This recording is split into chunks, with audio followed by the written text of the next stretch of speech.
Assalamualaikum warahmatullahi wabarakatuh. Baik, perkenalkan, nama saya Nur Aini. Saya mengajar di SDN Belendung 4, Kecamatan Kelari, Kabupaten Karawang.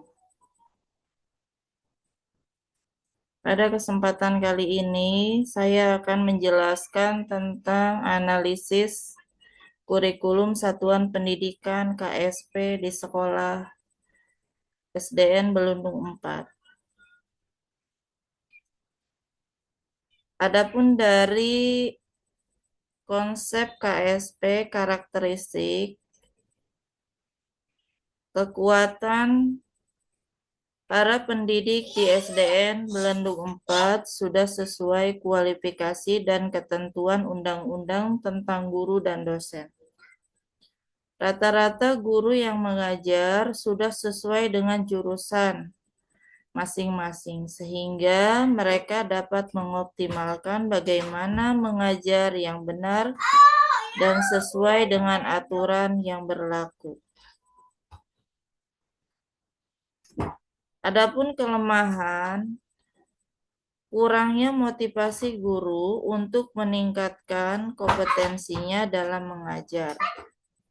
Dengan mengembangkan keterampilan, kreativitas, dan pemahaman yang diperlukan dapat diatasi dengan berbagai cara, baik melalui pribadi, dukungan orang lain, dan melalui kegiatan-kegiatan intens, seperti ada pelatihan workshop, seminar, dan sebagainya, untuk meningkatkan kualitas guru dalam mengajar. Adapun peluangnya itu melibatkan dan berperan langsung dalam kegiatan pelatihan. Ancaman para pendidik di SDN Belendung 4 masih banyak yang belum paham akan teknologi, bagaimana mengoperasikan komputer, serta sarana dan prasarana juga masih kurang. Keselarasan meliputi antara lain visi dan misi. Visinya itu mengimplementasikan kurikulum merdeka yang mengutamakan pembelajaran yang berpusat pada siswa, memungkinkan eksplorasi minat dan bakat mereka, serta memberikan ruang kreativitas dalam proses belajar mengajar. Adapun misi yang pertama yaitu mengembangkan karakter unggul dengan membentuk karakter siswa yang berkualitas dengan mengajarkan nilai-nilai seperti integritas, kejujuran, empati, dan tanggung jawab sosial.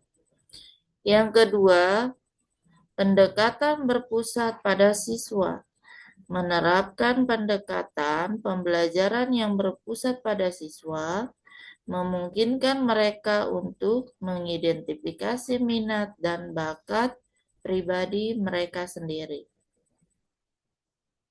Adapun tujuan yaitu untuk menghasilkan lulusan yang berkualitas, yang bertakwa dan beriman kepada Tuhan Yang Maha Esa. Tujuan untuk menghasilkan lulusan yang berkualitas, bertakwa dan beriman kepada Tuhan Yang Maha Esa, menekankan pentingnya keseimbangan antara aspek akademik dan spiritual. Ini menunjukkan bahwa pendidikan yang diberikan tidak hanya berfokus pada pencapaian intelektual, tetapi juga pada perkembangan spiritual, moral, dan etika yang kuat. Baik, selanjutnya, untuk mencapai visi, misi, dan tujuan tersebut, sekolah perlu menciptakan lingkungan yang mendukung eksplorasi pribadi, perkembangan karakter, dan penggunaan teknologi secara efektif.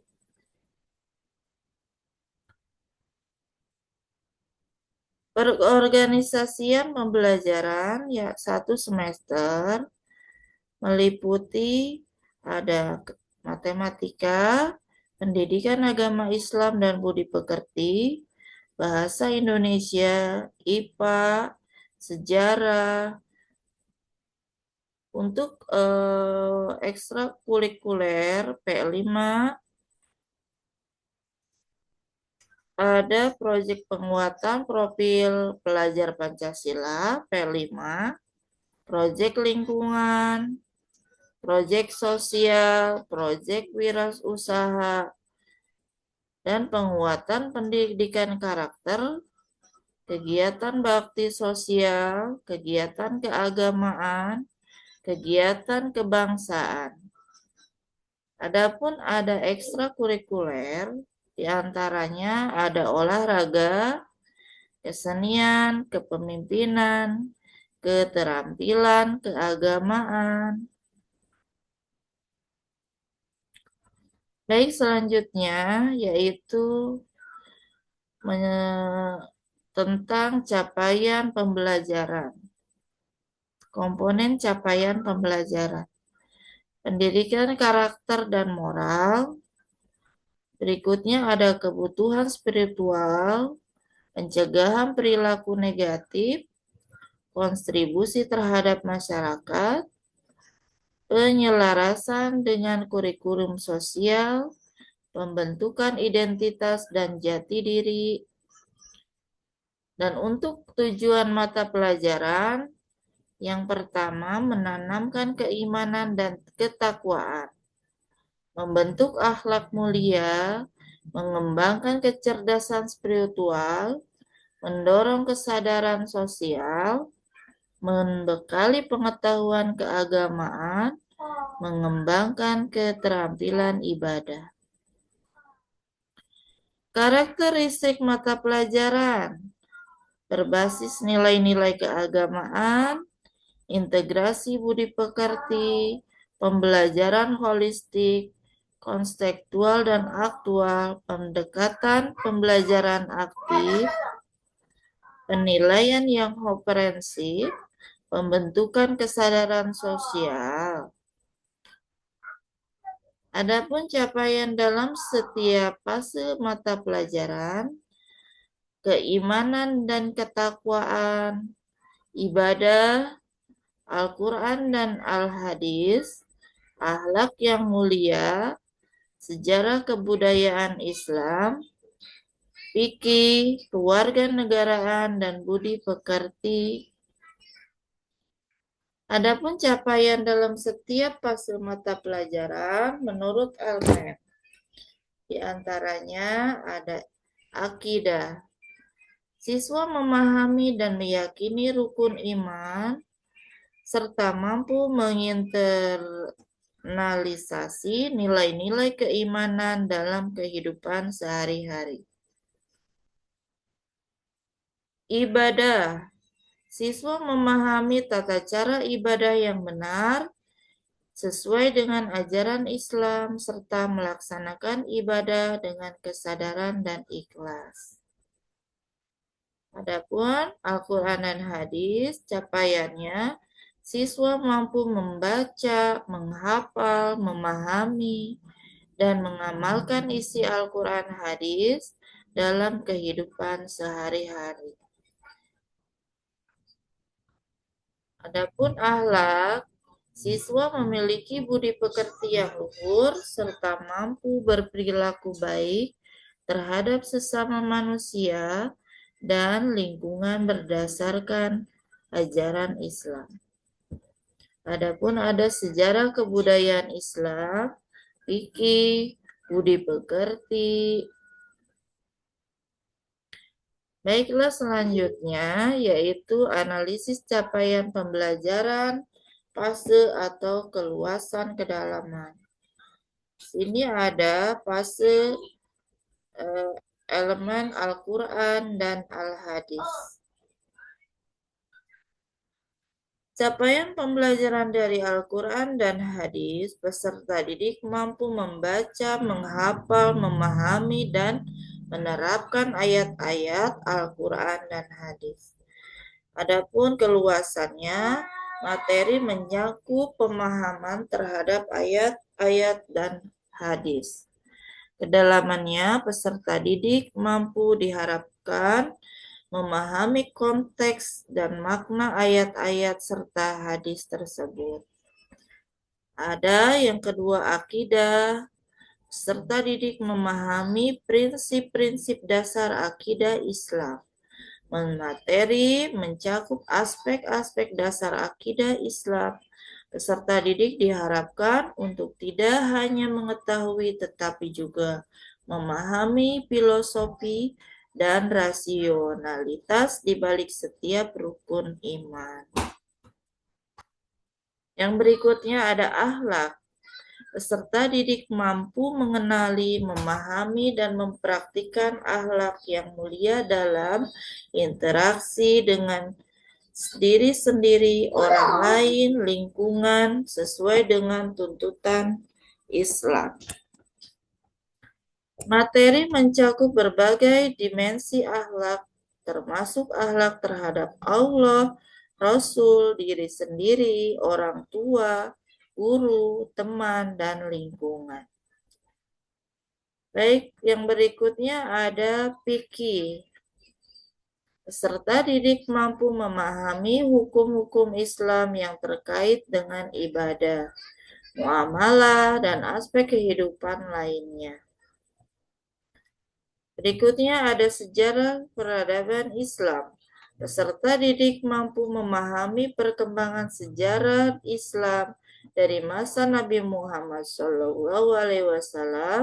hingga era modern serta mengambil hikmah dan pelajaran dari sejarah tersebut untuk kehidupan saat ini. Untuk berikutnya, perumusan tujuan pembelajaran berdasarkan CP, capaian pembelajaran.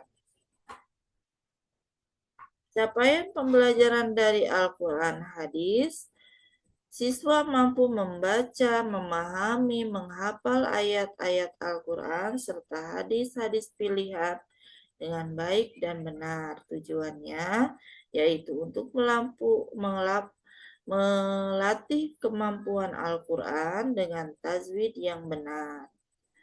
Ada akidah, ada akhlak, fikih, sejarah kebudayaan Islam. Perumusan tujuan pembelajaran berdasarkan kompetensi dan lingkup materi pada capaian pembelajaran.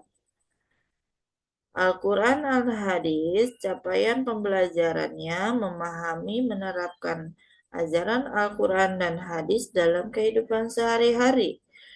Kompetensinya mampu membaca dan menghafal ayat Al-Quran. Dan seterusnya ada akidah, akhlak, fikih, dan sejarah peradaban Islam. Perumusan tujuan pembelajaran lintas elemen. Elemen akidah ini berkaitan dengan keyakinan dan prinsip dasar agama. Tujuannya untuk mempelajari dan memahami keyakinan dalam Islam. Sementara akhlak itu mencakup perilaku, karakter, moral. Tujuannya untuk mengembangkan karakter dan perilaku yang baik. Adapun hubungan dengan elemen adab, tata krama, etika, dan berinteraksi dengan orang lain. Elemen kisah teladan itu melibatkan pembelajaran dari kisah teladan dalam agama seperti kehidupan para nabi dan orang-orang soleh.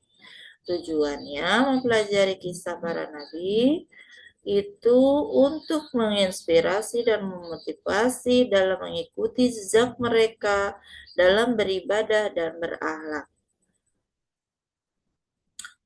Baiklah, untuk berikutnya penyusunan alur tujuan pembelajaran. Al-Quran hadis Capaian pembelajaran siswa dapat memahami dan menghafal ayat-ayat Al-Quran dan hadis. Ada akidah, akhlak, fikih, sejarah, peradaban Islam. Baik, dari itu terakhir itu pemaparan dari saya. Kurang lebihnya mohon maaf. Wassalamualaikum warahmatullahi wabarakatuh.